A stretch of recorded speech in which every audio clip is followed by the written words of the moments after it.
Hello, magandang hapon sa inyong lahat. So, pag-uusapan uli natin ito si Sampaguita Girl.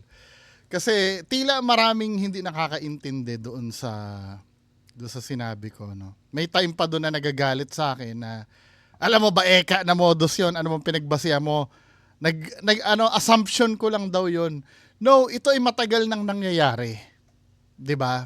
Kaya ako nagsasalita ng tila siguradong sigurado ako sa sinasabi ko. Hindi na ito bago sa paningin ko noon pa. Madami nang nangyayaring ganyan ng mga naka-uniform na yan. Ito ha, para bigyan natin ng talakayan na mas malalim do sa unang ginawa natin. So may mga nakita nagpo-post, inimbestigahan kung sino itong batang to. At nakakita ako ng inconsistency doon sa mga nangyari. May interview yung bata, panonoorin natin. At meron ding sinabi si Rosemar. Hindi ko na sasabihin kung sino ang sinungaling. Ha? Pero may pagkakaiba sila. So, dito muna tayo sa video ni Teacher Popong, no? Binigyan niya ng pansin yung post ni Rosemar. Kasi alam naman natin si Rosemar yung mga ibang influencer, ang gagawin niyan kung ano yung nagva-viral, yun yung alam mo may nakakaawa. 'Di ba kay Diwata ginawa niya rin yan dati. Yung nagsusumikap si Diwata, nagva-viral, nilapitan niya, tinulungan niya. So na kay Rosemar yun, hindi na bago yun. So ito sa video ni Teacher Popong, 'di ba? Na-discuss ngayon ito si Sampaguita Girl. At nabigyan tayo do sa sinabi ni Rosemar, no? Play natin. Which is Ito yung unang post lang to. At meron pang ibang post, alam ko may magrereklamo na naman. Hindi, may lumutang na interview, bla bla bla bla bla. Sige, natin to. Tingnan natin lahat ng sides. nandun pa mismo nagtinda sa properties ng SM, ay meron muna akong sasabihin sa inyo ha.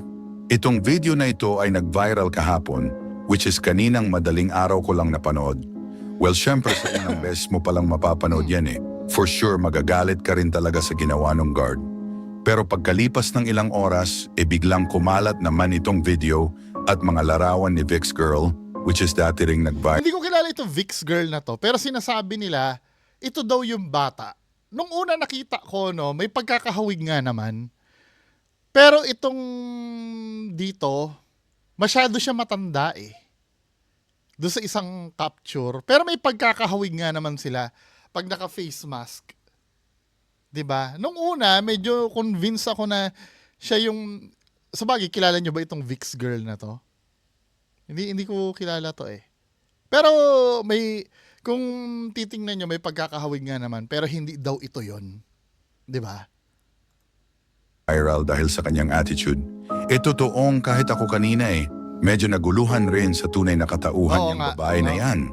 Yes, mga kapupong mga katanungan tulad ng una, tunay ba na estudyante yan? Pangalawa, siya ba talaga si Vix Girl na dati Ito, may argument ako ni Race na ito ay hindi totoong estudyante. 'Di ba? Naging basehan ko, sabi daw, inassume ko lang daw 'yon.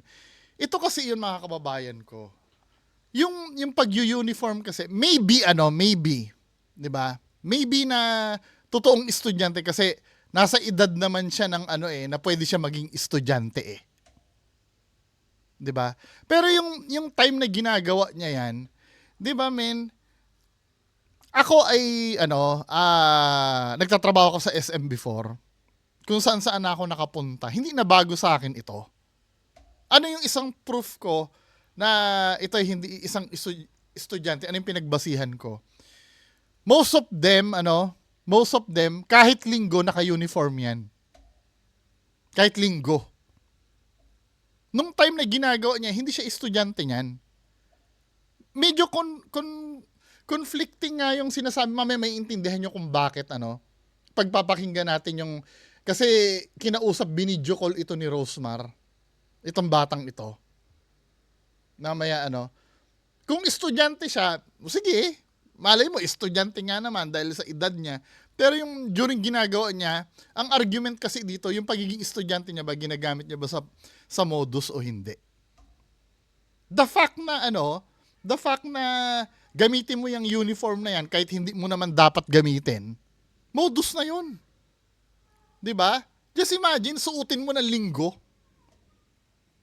'Di ba? Pati yung mga bata na nagpapaawa do sa kinonfirm ng iba nagko-comment sa akin lalo na si Ma'am Always Lay na do sa footbridge sa Consent. Nakikita ko din yun, ma'am, dati. Lalo na yung pagitan ng Trinoma at SM North dati. Kaya lang wala na yung footbridge dun eh. Doon nakatambay yung iba na animoy may sinusulat-sulat. Mamaya magbabasa din ako ng comments, no? Para masagot ko. Yung babae na yan. Yes, mga kapupong mga katanungan tulad ng una, tunay ba na estudyante yan? Pangalawa, siya ba talaga si Vix Girl na dating nag-viral rin? Wala ako idea doon sa Vix Girl eh. Ngayon ko alang na ano yun. Pangatlo, tunay ba ang mga lumabas sa social media na modus lang talaga yung Yes, modus. 100%. Sasabihin niya ba, paano mo nalaman na modus yan? Ano bang ibig sabihin ng modus operandi? 'Di ba? Modus operandi meaning. Modus operandi. Meaning, para maintindihan natin Tama ha? Ang nakalagay dito, modus operandi, a particular way or method doing something. 'Di ba? Especially one that is characteristic or well established. Parang method ito eh. Kapag sinabing modus mo na yan na yung, kumbaga yan na yung style mo. The way in which something operates or works. Parang ito na yung kalakaran mo. Modus, not necessarily na negative, pero kadalasan ginagamit yan pag may pattern na yung ginagawa. 'Di ba? Isang pattern na ginagawa yan, katulad ng sinabi ko na kahit linggo naka-uniform sila. Hindi lang naman ako nagsabi niyan eh. Hindi ko pa naririnig yung mga comment ng iba ha, pero sinasabi ko na yan kahapon. 'Di ba? Pati yung sulat ng sulat, modus din yun. Yung sulat ng sulat, kahit nonsense naman yung sinusulat, para maipakita lang sa tao na nag-aaral, na sinasabi ng mga tao, ayan nagsisipag siya, nag-aaral. Pero hindi naman talaga nag-aaral yun eh. Di ba nung in-interview nga sa reporter's notebook, tinanong siya, anong ginagawa? Kopyahin ko lang daw po. Di ba? Para maipakita lang sa tao, modus yun. Yun na yung kalakaran doon. Kasi nga, ang tinatarget dito, yung awa nyo. Di ba? Tapos yung sinasabi ng iba, nagbebenta lang yung bata para ikabuhay ng Ito ha, common sense ang aanahin ko sa inyo, ang paiirali nyo sana dito sa argument na i-raise ko. Let's say ito ay totoong estudyante, no? Sige, for the sake of argument, totoong estudyante yan. Mahirap siya, so meaning, isa lang talaga ay uniform niya. 'Di ba? Isa lang ang uniform niya. Ako, kung ako ay ganun estudyante, pahalagan ko uniform ko, hindi ko gagamitin yon pag mamamalimos ako. 'Di ba? Hindi ko gagamitin yan pagka mamamalimos ako. Aalagaan ko yung uniform na yan.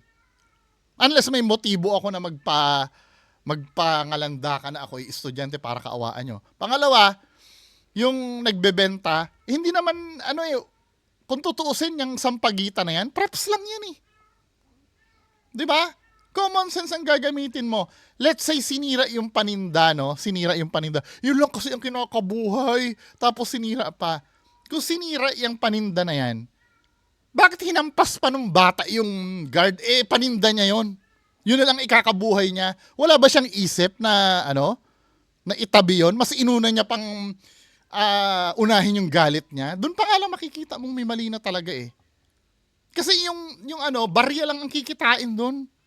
Doon sa sampagita, kung may bibili. At sino naman bibili ng sampagita sa sa mall? Hindi naman sa mall ang market niyang sampagita na yan eh. Maybe may bibili sa kanya diyan out of awa. Karugtong ng modus. Na nagpapaawa na siya estudyante. Maawa ko estudyante bibili. Hindi dahil kailangan nung bibili eh. Bibili dahil maaawa. 'Di ba? At the same time, may box yan, men. May box yan, oh. Ito naman ang pinaka-main goal niyan, yung box eh. Kung tutuusin nga, kung ako, ang ihahampas ko sa guard pagka ano, yung box ang kaya lang, importante itong box. Kasi ano ba yung box na yan, men? May isang video, sabi nila,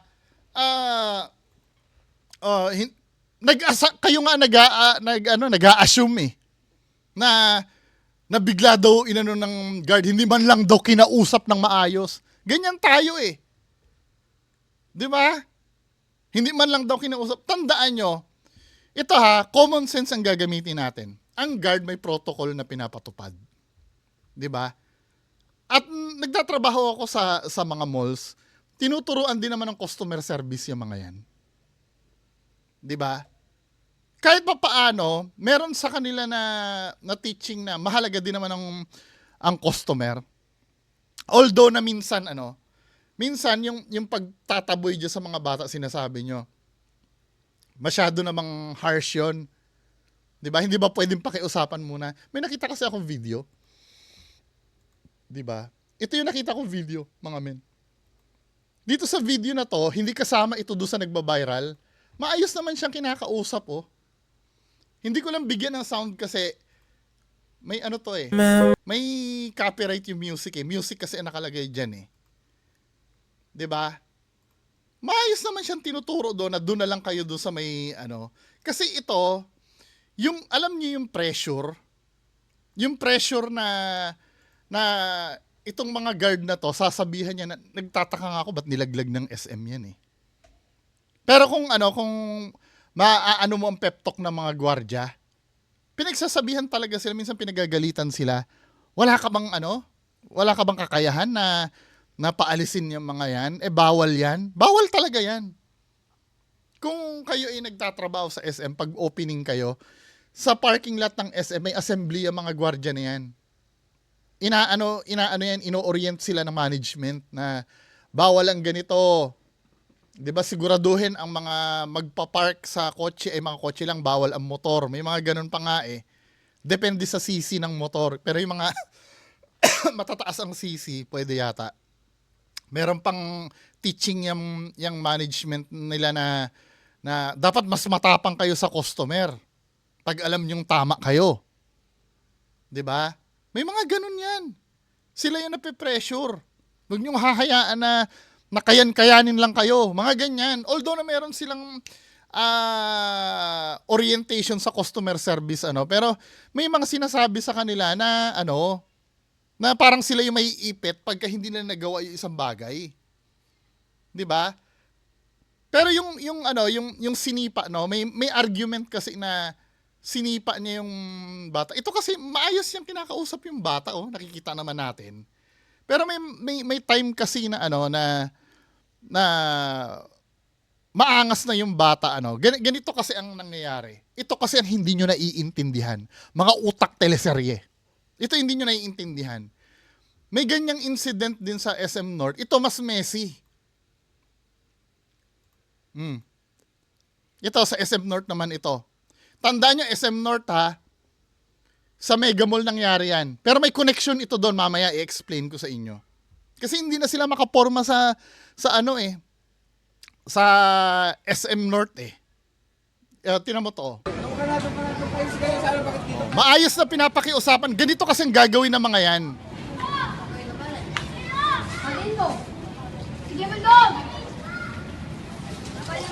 Ayan mga Sampaguita boys at Sampaguita girls. Diba? Nagwawala doon sa loob.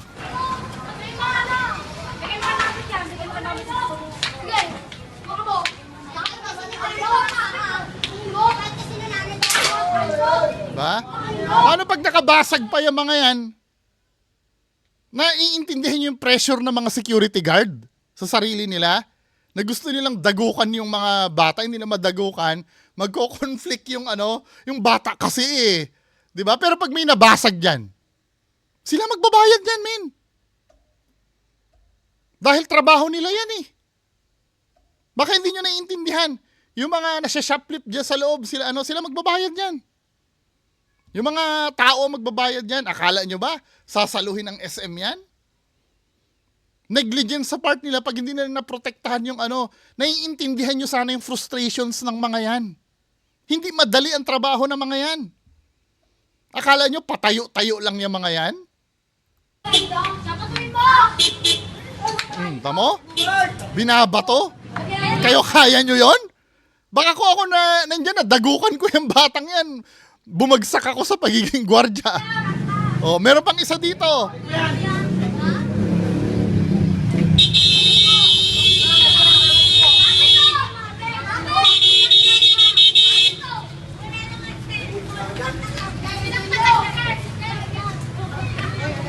Meron pa dyan, oh. Tingnan nyo, ha. Oh. Oh, binato siya sa ulo ng bakal. Oh. Asa na simpatsyon nyo ngayon? Mga utak teleserye! Yan ang other side na hindi nyo nakikita. Ang nakikita nyo lang yung tinatabo yung bata, nasipa yung bata, mali ba yun o tama? Mali yun.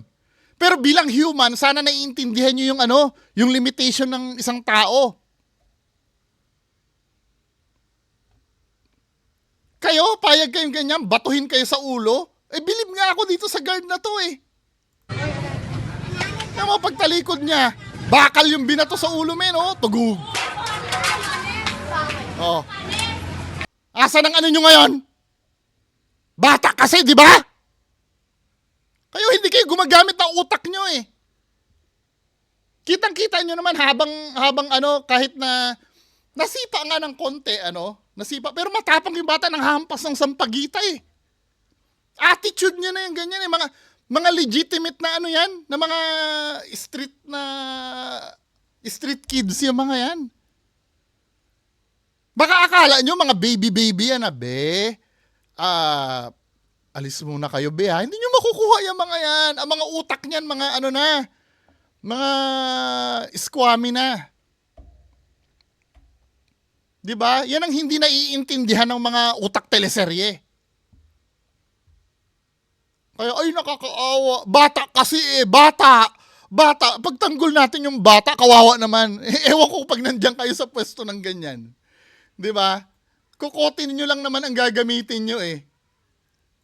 Kung tutuusin lang, sa tingin ko hindi naman gusto ng guard na manakit talaga eh.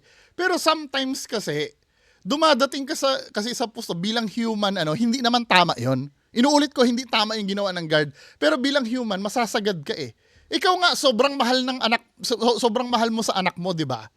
Pero pag dumating na sumagad ka, napapalo mo eh. Di ba? Bilang human kasi, may hangganan din kasi ang pasensya mo. Iba-iba tayo. Di ba? Gawain niya na yan. At pang-apat, siya ba itong babae na ito?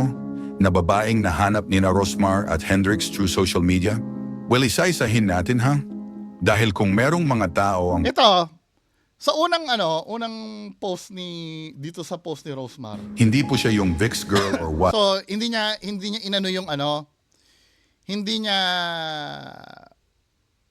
tawag dito, hindi niya kinonfirm na yun yung Vix girl, magkaiba nga naman. Kasi mukha namang matanda talaga yung isa. At so ever na tinutukoy nyo, sobrang layo ng mukha nila. Pinahanap ko siya at para mapadalhan ko ng tulong kasi naaawa ako sa kanya nung napanood ko ang So, video. pinahanap ni Rosmar, ano? Pareha silang may mali knowing na bawal magtinda doon, pero nagtinda pa rin siya, ginagawa lang ng guard ang trabaho niya. Yun nga lang mali na sinipa at sinira ang paninda.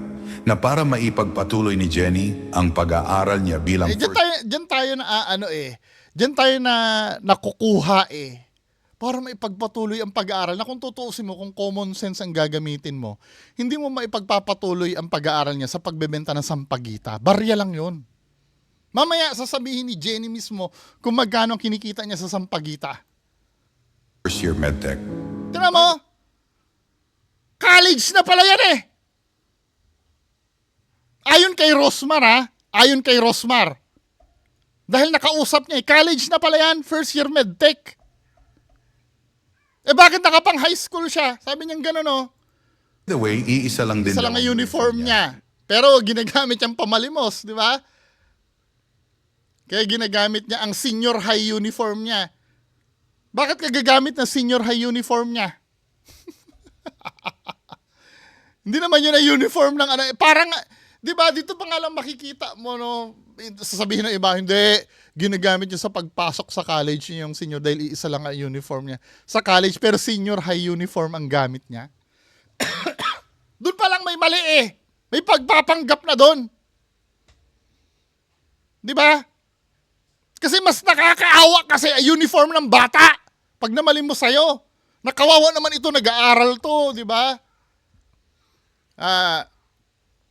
Senior high uniform niya, pag nilalabahan niya ang uniform niya mismo. Kaya ginagamit niya ang senior high uniform niya pag Hindi ako naniniwala doon, men. Pwede ba yun? Papasok ko ng college. Papasok ko sa college. Senior high uniform ang gagamitin mo kasi nilalaban mo yung uniform mismo. Ano ba? Patunay lang yon na ito ay palusot na lang ito nung natanong siya na bakit naka-high school uniform ka nung nando ka sa viral video. 'Di ba? Eh syempre, ginagamit ko kasi yung pampasok sa pagka yung uniform niya mismo. Pwede ba yon? Eh may uniform nga yung college, 'di ba? May uniform sila tapos gagamit ka ng senior high uniform. Diyan pa nga lang ginagago na tayo eh. 'Di ba? Kung itong post kay Rosemar yung pagbabasihan natin, 'di ba? Naka-video call ko siya, sabi ni Rosemar. nilalabhan niya ang uniform niya mismo. Naka-video call ko siya and nakita Papayag ba yung college na pinapasukan niya na pang high school uniform ang gagamitin? Ginagamit niya kasi yung sa modus niya. Naka-video call ko siya nang makita ko na ang mga frame na nakasabit sa bahay nila. Nag-aaral talaga. Estudyante naman talaga. Pero yung pagiging high school student niya, peke! if itong pahayag ni Rosemar ang pag-uusapan, di ba? ko mga frame na nakasabit sa bahay nila. Nag-aaral talaga siya. First year college. Doon siya na-booking ni Rosemar siguro na ano yung mga frame sa likod, ba't graduate ka na yata? Di ba? Siguro napaamin, no? College na po ako. And ngayon nahihiya siyang lumabas dahil nako-connect siya sa Vic's girl o ibang tao.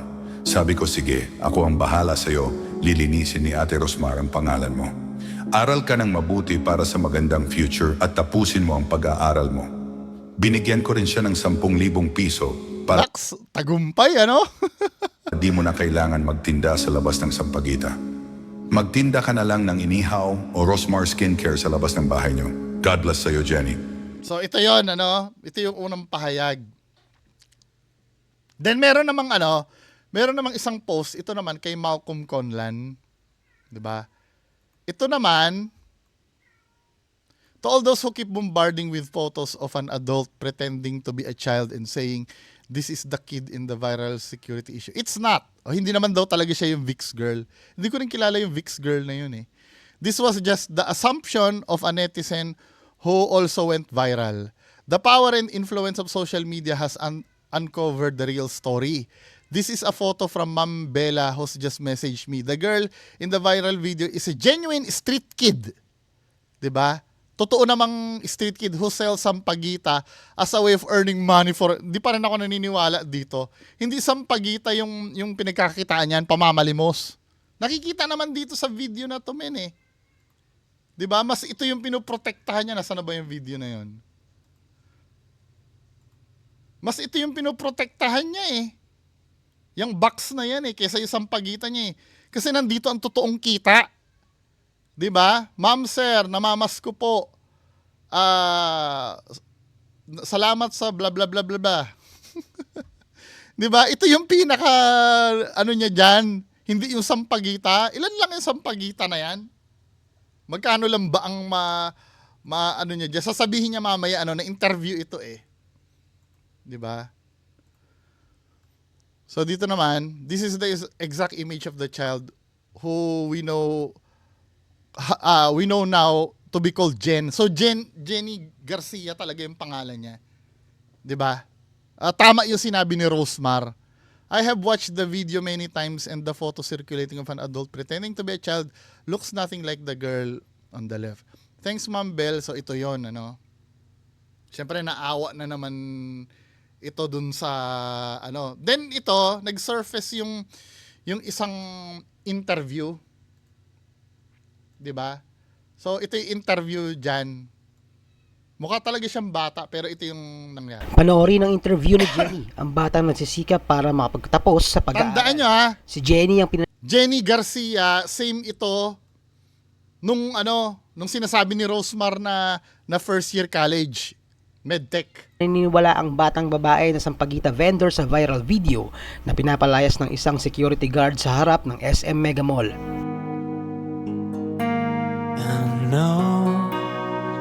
Bebenta ng sampagita. Okay, so nawa naman ako kasi umuulan. So ito, nagpaalam naman ako na i-video natin kung sakasakali mayroong mabuting kalooban dyan na Ha? kahit pa paano matulungan natin si Jen. Oh, tulungan natin. Yung mga kumakampi dito, magpadala kayong pera! Tama. Bali, saan ka nag-aaral? Sa ano po, Pugad Lawis High School. Okay, nag-aaral si Jenny sa Pugad Lawin High School. Saan located dyan? Pugad lang, high school na siya ngayon, Hindi na siya college. Ngayon, tatanungin ko, sino sa dalawa sinungaling, si Rosemar o ito? Isa sa kanila nagsisinungaling, malamang. 'Di ba?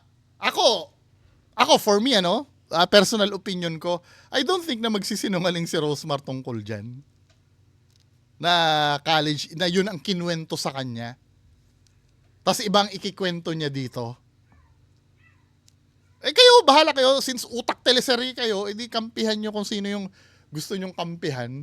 Banda po ninyo. Oh, Muñoz, ang layo nito O, kita nyo? Muñoz, malapit sa SM North yon. Hindi na sila kasi makaporma sa SM North eh. Kaya ang gagawin nito, magta-travel yan papunta ng ng Mega Mall. Kaya nga hindi practical na doon sila magbenta sa Mega Mall. Nang sampagita pa ang binibenta, ha? Business decision, tama ba yon? Na pumunta ka ng maliit lang ang tutubuin mo dyan eh. Sa sampagita, syempre puhunan yan. Magkano ba yan? 21 yata ang binibenta yan, di ba? Tama ba ako? Minsan nga, overpriced pa daw eh. Okay, Muñoz, si Jenny nag-aaral. Tapos nakarating siya dito sa SM Mega Mall. Layo eh, no? SM Mega Mall. Pero hindi, paano ka nakarating dito? Ano po, bus po. Sumasakay po ako sa carousel. Okay, bali nagbabas ka. Tapos just to sell that, tama ba? O talagang napadaan ka lang? Hindi po. Talagang bumiyahe po ako. Okay, so talagang bumiyahe ka from Sinasadya niya talaga ang From ninyo. Sinasalba na nga siya nung nag-i-interview na napadaan ka lang o Di ba? Pero talagang hinamin niya talaga yung Dito sinasadya sa niya. Baka akala niya kasi mas nakakaawa yun. Pero mas na-uncover kasi na mas modus talaga ito. Dito ka nagbebenta sa Mega Mall talaga. Every day mo bang ginagawa yan? Oo. Kahit linggo. Pero saan yung mga magulang mo? Tingnan po na bebenta po na mga prutas. O si mama mo nagbebenta ng prutas? Nandiyan lang sa paligid. Di ba? Siya ngayon nag-video sa akin na pinatungan ng joke lang Vendor. Okay. So parang ginagawa mo, gusto mo matulungan yung mama mo. Anyway, ilang taong ka na, Jenny? 16. Okay. Pero Ano, hindi 16 Matanda na pala to. Kaya pag pinagsabihan siya na bawal, dapat naiintindihan niya na bawal doon. Yung sinasabi niyo na bata 16 na pala ito eh. 'Di ba? Ayon dito sa kwento niya dito ha. Pero kay Rosemar, first year college na siya eh. kalata, 16 ka na. Okay. Anong year? Grade? 10 student po. Grade 10. Pag grade 10 ba ka, ano ba yung graduating ka sa Moving up po. Ano no? Moving up. Moving up. So, Senior high po. after ng Moving up. senior Senior high. high school ka na, okay. 16 years old, okay. So, ganun mga katubo, nagtatsaga si Jenny. Magbenta ng sampagita. Pwede ba tingin nyo sampagita? Okay, yan yung mga katubo, yung mga sampagita ni Jenny na binibenta. Okay, so magkano lahat yan? 200. Okay, so Lahat yan 200. Yung puhunan pa niyan. let's say kalahati, 100 ang kikitain niya, babiyahe siya dyan, magkano bang pamasahe mula mula Muñoz papunta dyan sa Mega Mall sa bus. 'Di ba? Let's say may iuwi niya na diyan balikan pa 'yon men ha. Let's say may iuwi niya diyan, malinis na siguro 50 pesos. Worth it ba yung 50 pesos na 'yon? Kasi hindi naman talaga 'yan ang binibenta niya eh. Ang main goal niya diyan mamalimos. Sasabihin naman, kesa magnakaw, the fact na lokohin mo yung mga tao diyan sa modus mo, kalibel na rin ang pagnanakaw 'yon. Ano ba? Kayo naman mga kababayan ko. The fact na gumawa ka ng bawal diyan sa pinagsasabihan ka na, kasi ang hindi nyo nakikita kasi yung side ng security guard kung paano sila mag-maximum tolerance eh. Ang nakita nyo lang nung time na nagkainitan na. 'Di ba? To be honest, alam nyo mga kababayan ko, mas nakakakita pa ako ng pasensya dyan sa guard eh. Baka mamaya kung ako nandyan, or isa sa atin ang nandyan, hindi lang ganyan ang abutin ng bata. Pag sobrang bugnot ka na, maybe yung iba baka ihagis pa yung bata na yan eh. Hindi perfecto yung guard, mali naman talaga yon, 'di ba? Inuulit ko. Pero yung bilang human kasi minsan kailangan nating intindihin yun eh. 'Di ba? Bilang human pagka nabwisit ka na, hindi naman normal na bigla mo na lang na anuhin niya nang hindi niyo nalalaman yung totoo. Yan kasi tayo. Tapos minsan sa akin pa ibibintang yung yung nag-assume daw ako. 'Di ba? Wala, baseless daw yung mga sinasabi ko. Ang dami nagsasabi, ito hindi ko pa napapanood to. Pero kung itutuloy mo itong video ni Teacher Popong, maraming nagko-comment na ganyan. Nagulat nga ako, match na match doon sa sinabi ko eh. 'Di ba? Neto ko lang nabasa ito. Sabi dito, wag kayo one-sided hanggat di nyo alam ang story. Ilang beses na po silang pinagsasabihan ng guard na doon na lang sa baba ng hagdan magtinda. Araw-araw po silang sinasabihan. Sila po ang napapagalitan ng mataas sa kanila. Totoo ito. Totoo yan. May time pa nga na na kasi yung centralized kasi ang guard ng ng SM. SM to, 'di ba? Na-assign sila sa Watson, Toy Kingdom, Ace Hardware, department store. Nire-reshuffle lang sila minsan sa entrance ka ng mall.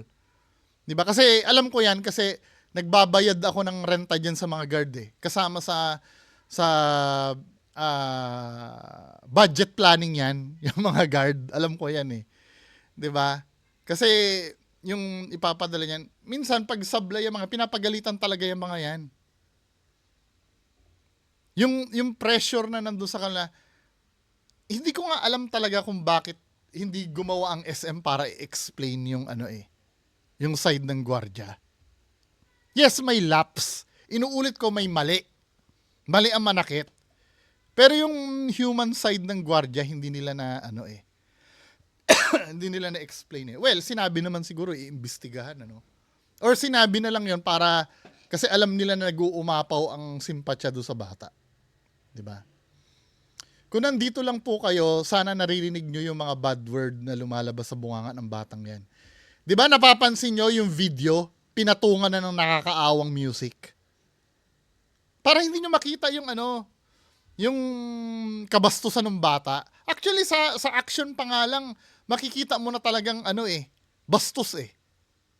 Yung hinampas-hampas niya yung guard. Pero kung kasi kung yun ay batang yes, sinira ng guard Sabi gano'n nung iba, si Sir Neil Lester yata yung nagsabi sa akin. Mali pa rin na sirain yung paninda dahil yun ang kinabubuhay. Props nga lang yun. Diba? Kung makikita nyo, kung yun ay nakakaawa talaga, ito maiintindihan ko yung bata eh. Kung nung sinira yung paninda niya, umiyak na lang siya, yun, baka kampihan ko pa yung bata. Pero nalaman ko kasing, nakaamoy na ako ng, may pagkamodus yan, nung the way makipaglaban yung bata, iskwaming talaga. Diba? Tsaka wala talaga siyang care dun sa paninda niya. contradicting do sa sinasabi na yun ang kinakabuhay niya. 'Di ba? Kung kinakabuhay mo yun, pag-iingatan mo yun eh. Yung mga street vendors nga na kiniklearing sa bangketa, nilalaban nilang ingatan yung paninda nila eh. Dahil yun ang kinabubuhay nila eh. Hindi naman na binibitbit nila yun ang pinapanghampas sa MMDA. Hindi. Kaya dun pa nga lang bagsak na yung logic eh. Ayan sana naririnig niyo yung bad word na lumalabas, 'di ba? Katulad do sinabi ko kanina, napapansin nyo, tinakpan na yung mismong sound ng video. Pinatungan na ng nakakaawang music. Through the years yung pinatong, 'di ba?